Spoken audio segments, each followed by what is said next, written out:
Capítulo 29. A recompensa merecida. Cristo e seus discípulos estão assentados no Monte das Oliveiras. O sol já transmontou, e as sombras da noite crescem sobre a terra. Jaz em plena vista uma moradia esplendorosamente iluminada como para uma festa.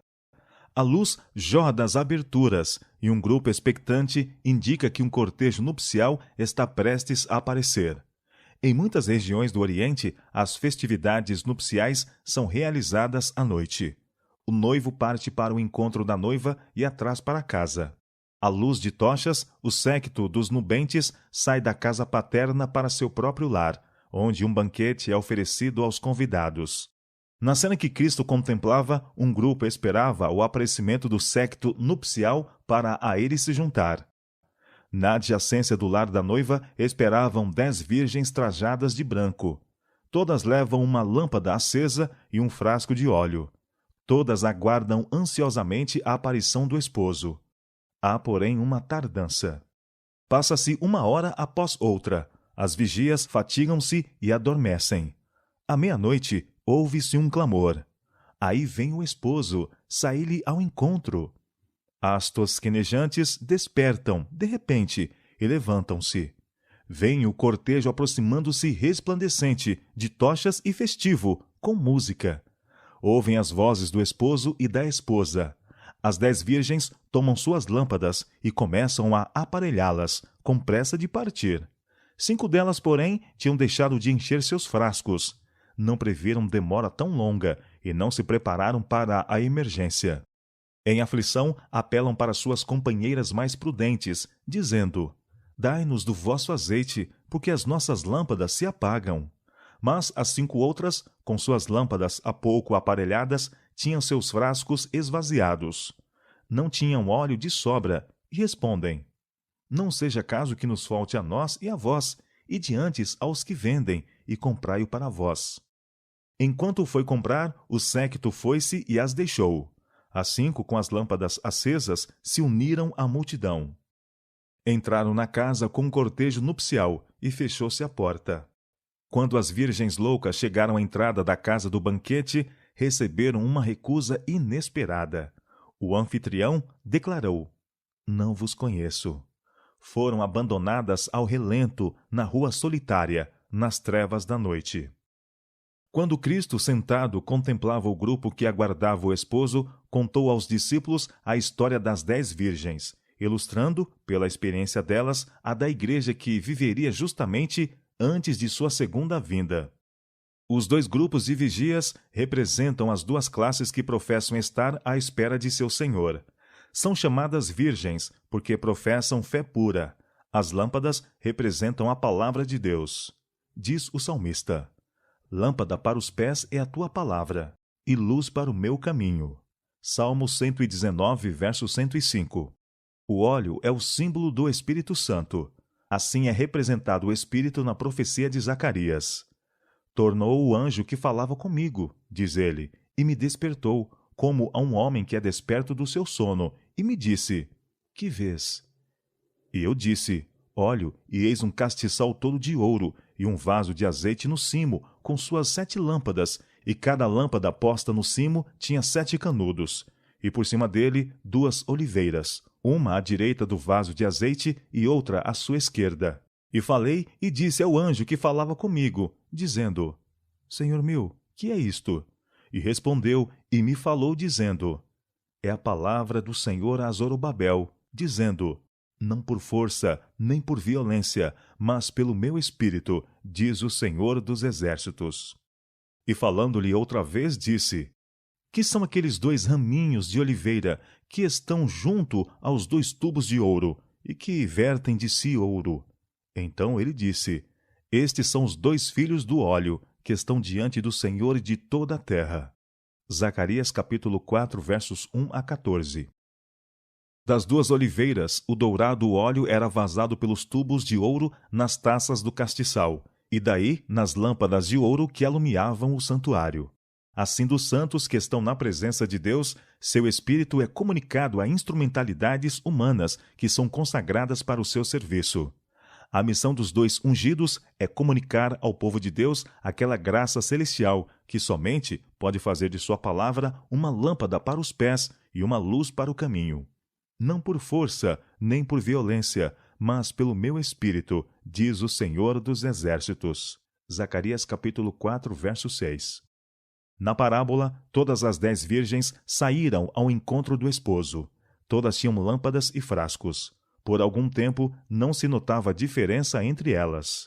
Assim é com a igreja que vive justamente antes da segunda vinda de Cristo. Todos têm conhecimento das Escrituras, todos ouviram a mensagem da proximidade da volta de Cristo e confiantemente esperam sua aparição. Como na parábola, porém, assim é agora. Há um tempo de espera. A fé é provada, e quando se ouvir o clamor, aí vem o esposo, saí-lhe ao encontro. Muitos não estarão preparados. Não têm óleo em seus vasos, nem em suas lâmpadas. Estão destituídos do Espírito Santo. Sem o Espírito de Deus, de nada vale o conhecimento da palavra. A teoria da verdade não acompanhada do Espírito Santo não pode vivificar a alma, nem santificar o coração. Pode estar-se familiarizado com os mandamentos e promessas da Bíblia, mas se o Espírito de Deus não introduzir a verdade no íntimo, o caráter não será transformado. Sem a iluminação do Espírito, os homens não estão aptos para distinguir a verdade do erro e serão presa das tentações sutis de Satanás. A classe representada pelas virgens loucas não é hipócrita. Tem consideração pela verdade. Advogaram-na. São atraídos aos que creem na verdade, mas não se entregam à operação do Espírito Santo. Não caíram sobre a rocha, que é Cristo Jesus, e não permitiram que sua velha natureza fosse quebrantada. Essa classe é representada também pelos ouvintes comparados ao pedregal. Recebem a palavra prontamente, deixam de assimilar os seus princípios, sua influência não permanece neles. O Espírito trabalha no coração do homem, de acordo com seu desejo e consentimento, nele implantando natureza nova. Mas a classe representada pelas virgens loucas contentou-se com uma obra superficial. Não conhecem a Deus, não estudam seu caráter, não tiveram comunhão com ele, por isso não sabem como confiar, como ver e viver. Seu serviço para Deus degenera em formalidade. Eles vêm a ti, como o povo costuma vir, e se assentam diante de ti como meu povo, e ouvem as tuas palavras, mas não as põem por obra, pois lisonjeiam com a sua boca, mas o seu coração segue a sua avareza. Ezequiel capítulo 33, verso 31. O apóstolo Paulo assinala que este será o característico especial dos que vivem justamente antes da segunda vinda de Cristo. Diz: nos últimos dias sobrevirão tempos trabalhosos, porque haverá homens amantes de si mesmos, mais amigos dos deleites do que amigos de Deus, tendo aparência de piedade, mas negando a eficácia dela. 2 Timóteo capítulo 3, versos 1 a 5. Esta é a classe que em tempo de perigo é encontrada bradando paz e segurança. Acalentam seu coração em sossego e não sonham com o perigo. Quando despertos de sua letargia, discernem sua destituição e rogam a outros que lhes supram a falta. Em assuntos espirituais, porém, ninguém pode remediar a deficiência de outros. A graça de Deus tem sido oferecida livremente a toda alma. Tem sido proclamada a mensagem do Evangelho. Quem tem sede, venha, e quem quiser, tome de graça da água da vida. Apocalipse capítulo 22, verso 17. Todavia, o caráter não é transferível. Ninguém pode crer por outro. Ninguém pode receber por outro o Espírito. Ninguém pode dar a outrem o caráter, que é o fruto da operação do Espírito. Ainda que Noé, Daniel e Jó estivessem no meio dela, da terra, vivo eu, diz o Senhor Jeová, que nem filho nem filha eles livrariam, mas só livrariam as suas próprias almas pela sua justiça. Ezequiel capítulo 14, verso 20. Numa crise é que o caráter é revelado. Quando a voz ardorosa proclamou à meia-noite: aí vem o esposo, saí-lhe ao encontro, e as virgens adormecidas ergueram de sua sonolência, foi visto quem fizera a preparação para o evento. Ambos os grupos foram tomados de surpresa, porém um estava preparado para a emergência e o outro não. Assim agora uma calamidade repentina e imprevista, alguma coisa que põe a alma face a face com a morte, mostrará se a alma é sustida pela graça. A grande prova final virá no fim do tempo da graça, quando será tarde demais para se suprirem as necessidades da alma. As 10 virgens estão esperando na noite da história deste mundo. Todas dizem ser cristãs, todas têm uma vocação, um nome, uma lâmpada, e todas pretendem fazer a obra de Deus. Todas aguardam, aparentemente, a volta de Cristo. 5, porém, estão desprevenidas. 5 serão encontradas surpreendidas, aterrorizadas, fora do recinto do banquete.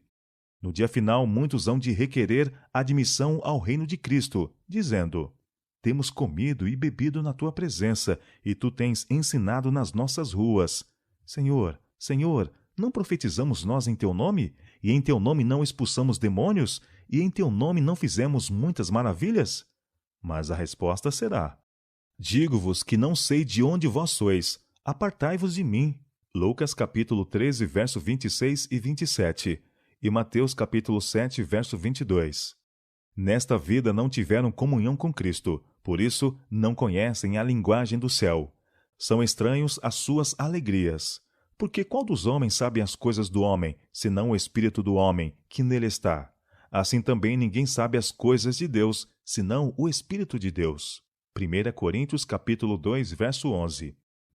As palavras mais tristes que caíram em ouvidos mortais são aquelas da sentença: não vos conheço. Unicamente a comunhão do Espírito que você desprezou poderia uni-lo à hoste jubilosa que estará no banquete das bodas. Você não poderá participar dessa cena. Sua luz incidiria sobre olhos cegos e sua melodia em ouvidos surdos. Seu amor e alegria não fariam soar de júbilo corda alguma do coração entorpecido pelo mundo. Você é excluído do céu por sua própria inaptidão para a sua companhia. Não podemos estar prontos para encontrar o Senhor acordando ao ouvir o brado: aí vem o esposo, e então tomar nossas lâmpadas vazias para enchê-las. Não podemos viver apartados de Cristo aqui e ainda assim estar aptos para a sua companhia no céu. Na parábola, as virgens prudentes tinham óleo em seus vasos com as lâmpadas. Suas lâmpadas arderam com uma chama contínua pela noite de vigília. Contribuíram para aumentar a iluminação em honra do esposo. Brilhando na escuridão, auxiliaram a alumiar o caminho para o lar do esposo, para a ceia de bodas. Assim devem os seguidores de Cristo irradiar luz nas trevas do mundo. Pela atuação do Espírito Santo, a palavra de Deus é uma luz quando se torna um poder transformador na vida de quem a recebe. Implantando-lhes no coração os princípios de sua palavra, o Espírito Santo desenvolve nos homens os predicados de Deus. A luz de sua glória, seu caráter, deve refletir-se em seus seguidores. Assim devem glorificar a Deus e iluminar o caminho para a mansão do esposo, para a cidade de Deus e para o banquete de bodas do Cordeiro. A vinda do esposo foi à meia-noite, a hora mais tenebrosa. Assim, a vinda de Cristo será no período mais tenebroso da história deste mundo. Os dias de Noé e de Ló ilustram a condição do mundo exatamente antes da aparição do Filho do Homem. Apontando para esse tempo, declaram as Escrituras que Satanás trabalhará com todo poder e sinais e prodígios de mentira. 2 Tessalonicenses capítulo 2, versos 9 e 10. Sua obra é revelada claramente pelas trevas que se adensam rapidamente, pela multidão de erros, heresias e enganos destes últimos dias. Satanás não só leva cativo o mundo, porém suas ilusões infectam até as professas igrejas de nosso Senhor Jesus Cristo. A grande apostasia se desenvolverá em trevas tão densas como as da meia-noite, impenetráveis como o breu. Para o povo de Deus será uma noite de prova, noite de lamentação, noite de perseguição por causa da verdade. Mas nessa noite de trevas brilhará a luz de Deus. Fez que das trevas resplandecesse a luz. 2 Coríntios capítulo 4, verso 6. Quando a terra era sem forma e vazia, e havia trevas sobre a face do abismo, o Espírito de Deus se movia sobre a face das águas. E disse Deus: haja luz, e houve luz. Gênesis capítulo 1, versos 2 e 3. Também na noite das trevas espirituais, a palavra de Deus diz: haja luz. A seu povo, diz ele: levanta-te, resplandece, porque já vem a tua luz, e a glória do Senhor vai nascendo sobre ti. Isaías capítulo 60, verso 1. Eis, diz a Escritura, que as trevas cobriram a terra, e a escuridão os povos, mas sobre ti o Senhor virá surgindo, e a sua glória se verá sobre ti. Isaías capítulo 60, verso 2. A escuridão do falso conceito acerca de Deus é que está envolvendo o mundo. Os homens estão perdendo o conhecimento de seu caráter. Este tem sido mal compreendido e mal interpretado.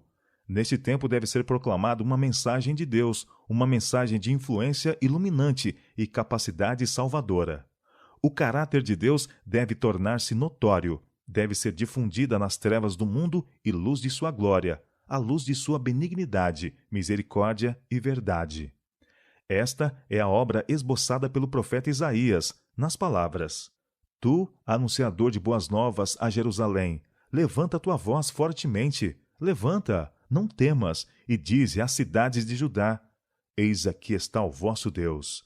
Eis que o Senhor Jeová virá como o forte, e o seu braço dominará. Eis que seu galardão vem com ele, e o seu salário diante da sua face. Isaías capítulo 40, versos 9 e 10.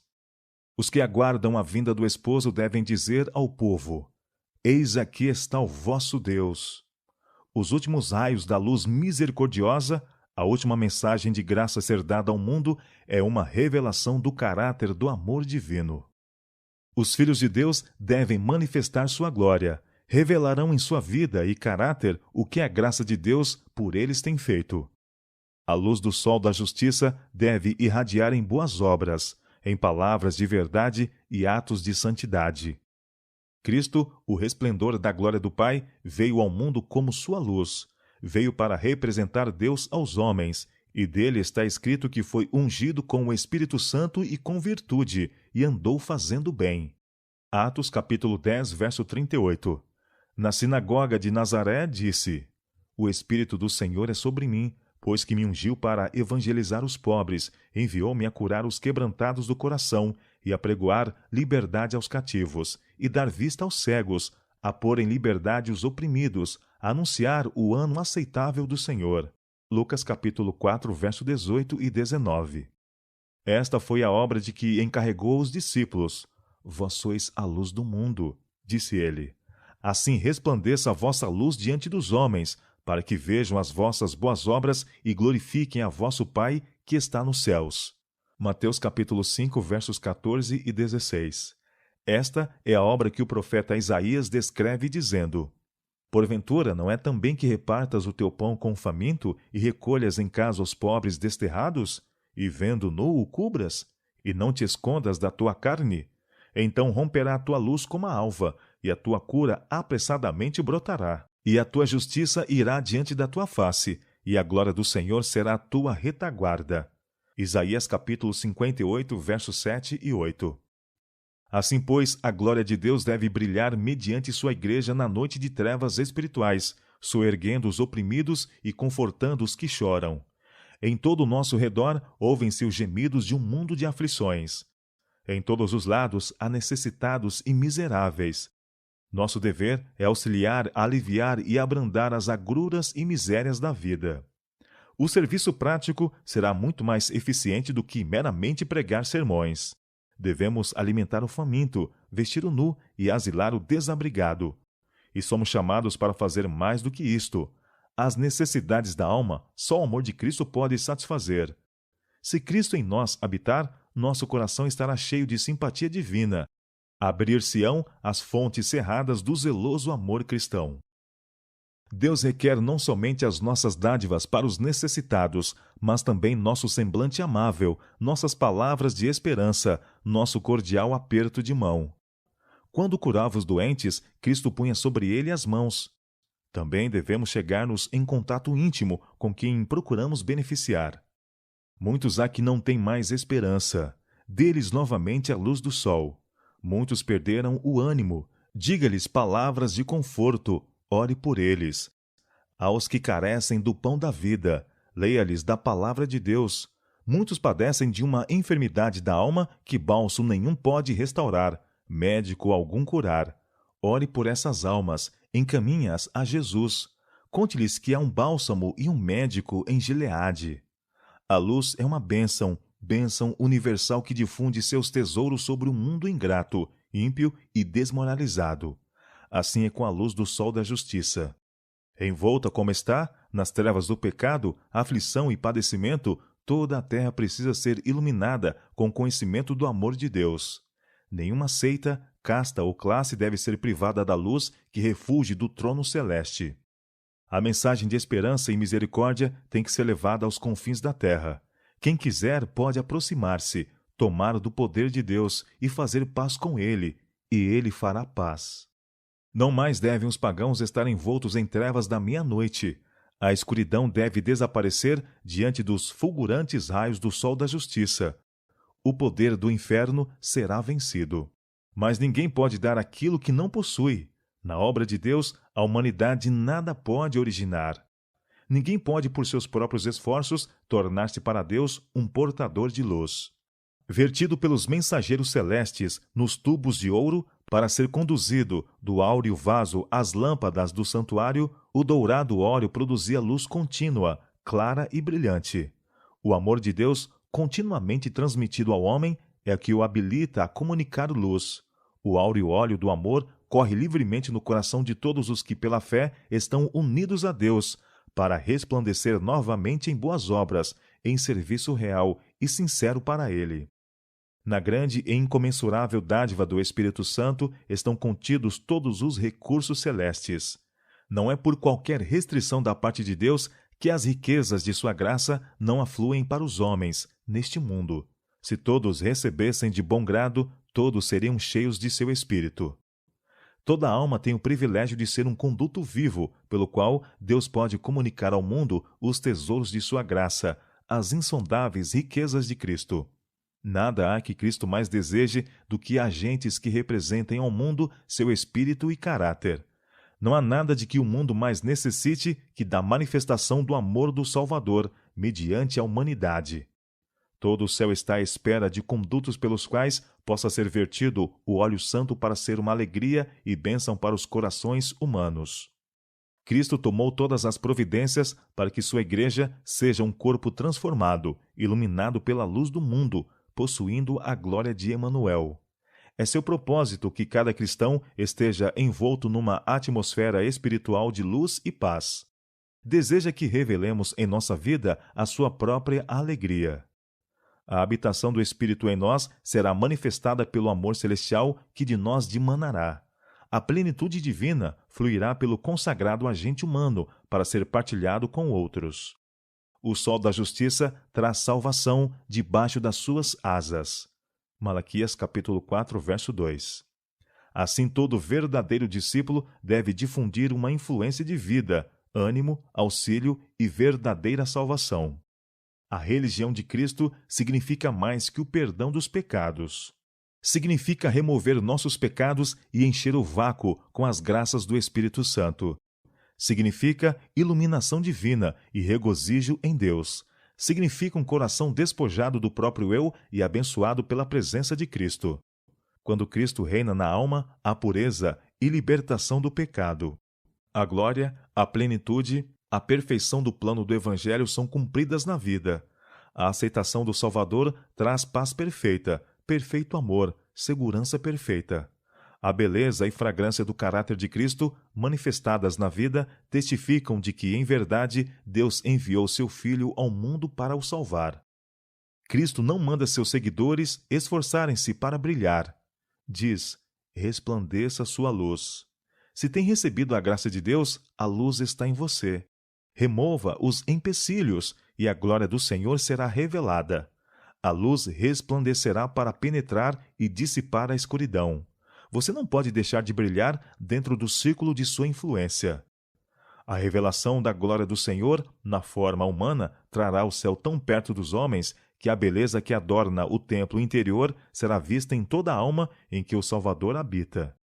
Os homens serão cativos pela glória de um Cristo que vive em nós. E em torrentes de louvor e ações de graças, das muitas almas assim ganhas para Deus, refluirá a glória para o grande doador. Levante-se, resplandece, porque já vem a tua luz, e a glória do Senhor vai nascendo sobre ti. Isaías capítulo 60, verso 1. Esta mensagem é dada aos que saem ao encontro do esposo. Cristo vem com poder e grande glória. Vem com a sua própria glória e com a glória do Pai. Vem com todos os santos anjos. Ao passo que o mundo todo está mergulhado em trevas, haverá luz em todos os lares dos santos. Eles hão de captar os primeiros raios de luz de sua segunda aparição. A imaculada luz resplandecerá em seu esplendor, e Cristo, o Redentor, será admirado por todos os que o serviram. Ao passo que os ímpios fugirão de sua presença, os seguidores de Cristo rejubilarão. Vislumbrando o tempo do segundo advento de Cristo, disse o patriarca Jó: Vê-lo-ei por mim mesmo, e os meus olhos, e não outros, o verão. Jó capítulo 19, verso 27. Dos fiéis seguidores, Cristo tem sido companheiro diário, amigo familiar.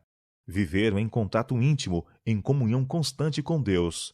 A glória de Deus fulgiu sobre eles. Refletiu-se neles a luz do conhecimento da glória de Deus na face de Jesus Cristo. Agora se regozijam nos raios não ofuscados do resplendor e glória do Rei em sua majestade. Estão preparados para a comunhão do céu, pois têm o céu no coração. De fronte erguida, os brilhantes raios do sol da justiça sobre eles resplandecendo, com júbilo, porque sua redenção se aproxima, saem ao encontro do esposo, dizendo: Eis que este é o nosso Deus, a quem aguardávamos, e ele nos salvará. Isaías capítulo 25, verso 9. E ouvi como que a voz de uma grande multidão, e como que a voz de muitas águas, e como que a voz de grandes trovões que dizia: Aleluia! Pois já o Senhor Deus Todo-Poderoso reina. Regozijemo-nos e alegremo-nos, e demos-lhe glória, porque vindas são as bodas do Cordeiro, e já a sua esposa se aprontou. E disse-me: Escreve, bem-aventurados aqueles que são chamados à ceia das bodas do Cordeiro, porque é o Senhor dos senhores e o Rei dos reis. Vencerão os que estão com ele, chamados e eleitos e fiéis. Apocalipse capítulo 19, versos 6 a 9 e Apocalipse capítulo 17, verso 14.